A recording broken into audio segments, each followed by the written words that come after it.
गुस्ताख मोहब्बत। ये कहानी किसी के द्वारा सुनाई हुई है जिसे लेखक ने अपनी काल्पनिक सोच से कहानी को आगे बढ़ाने का प्रयास किया है। इस कहानी के अंत में आप पढ़ेंगे कि किस तरह से लेखक को उसका प्यार उसे अपने साथ नर्कलोक ले जाती है। वह प्यार जो मरने के बाद भी लेखक को जीने नहीं देती।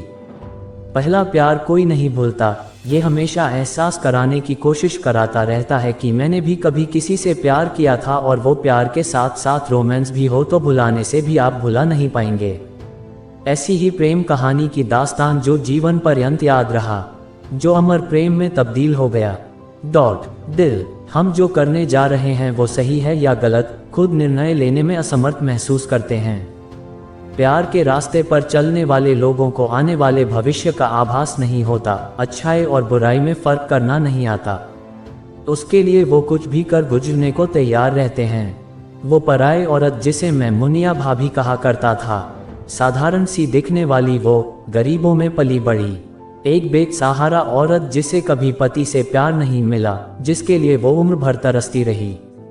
शुरुआत के समय में मैं उसे जानता भी नहीं था। परिवार वालों के कहने पर मुझे मालूम हुआ कि वह भाभी लगती है। मुनिया भाभी मेरे जीवन का अहम अंग बन चुकी थी जब से वह मेरी जीवन में आई। शरीर का वो हिस्सा जो अगर खराब हो जाए तो आदमी बेबस और लाचार हो जाता है। उसकी गैरमौजूदगी में मैंने एक एक पल तन्हाई में गुजारा है। उसी के ख्यालों में खोए रहना और बेबुनियाद सपने देखना मानो मेरी रोज रोज की नियति बन गई हो। समय के साथ मैंने इंसानों को बदलते देखा है, लेकिन मैं उसकी बात कर रहा हूँ जो आज भी वैसी ही है जैसे वर्षों पहले हुआ करती थी। बीते लम्हों के साथ बहुत कुछ बदल जाता है। मैंने अपने आसपास रह रहे उन नामचीन हस्तियों को देखा है जो वक्त के साथ अपने को बदलने में ही अपनी काबिलियत समझते हैं। मेरी उम्र उस समय 15 की रही होगी जब मैं अपने नाना के घर से आया था। ऐसे तो मेरा पूरा बचपन ननिहाल में ही बीता। वहाँ के ही रीति रिवाज और संस्कृति को अपनाकर मेरा बाल्यकाल यौवन अवस्था पर आ पहुँचा। मेरे नाना का घर छोटे से गांव में है जहाँ मेरा परवरिश हुआ। स्कूल की पढ़ाई पूरी करके मैं अपने घर आ गया था। यहाँ पर दादा दादी के रहते हुए भी अकेलापन महसूस हो रहा था, क्योंकि मेरे जो साथी संगी दोस्त थे वो सब वहीं छूट गए थे। जगह और जमीन ज्यादा रहने के बावजूद भी मैं खेतों में काम करने के लिए नहीं जाता था। ये सारी जिम्मेदारी मेरे पिता अपने कंधों पर उठा रखे थे। वो ज्यादा पढ़े लिखे नहीं होने के बावजूद भी मेरे पिता बहुत ही समझदार थे। खेती करने के हर एक पहलू को बारीकी से समझते थे, इसीलिए मेरा घर हमेशा अनाजों से भरा हुआ रहता था। यहीं पर मेरी मुलाकात पड़ोस वाली भाभी से हुई, जो मेरे जीवन का उबाऊपन उसे देखकर दूर होने लगा। जिंदगी में कुछ खुशियां और शगुन मिलने की उम्मीद जगी। उसके पति अक्सर पैसे कमाने के लिए दूसरे शहर जाया करते थे और 4-5 महीने बाद घर वापस आते। इसी बीच हम दोनों के नैन मटक के आपस में लड़ गए। उसकी घोड़े जैसी खूबसूरत चेहरे, पतली कमर और मटकाती चाल थी तो बहुत ही कमाल की। उसकी जितनी भी तारीफ करूं बहुत ही कम है। जब वह मेरे पास से गुजरती तो मेरे शरीर में कर्ट की लहर दौड़ने लगती। मेरे दिल में समुद्र की लहरों की तरह उफान मारने लगता।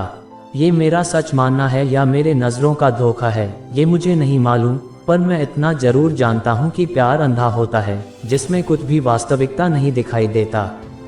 वो अक्सर मेरे घर आ जाया करती थी और मैं उसके आने का बेसब्री से इंतजार करता।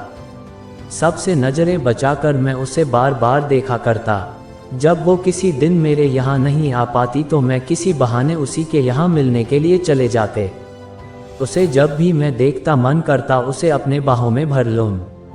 उसके उभरते हुए छाती का वक्षस्थल देखने में ज़्यादा ही आनंद आता था।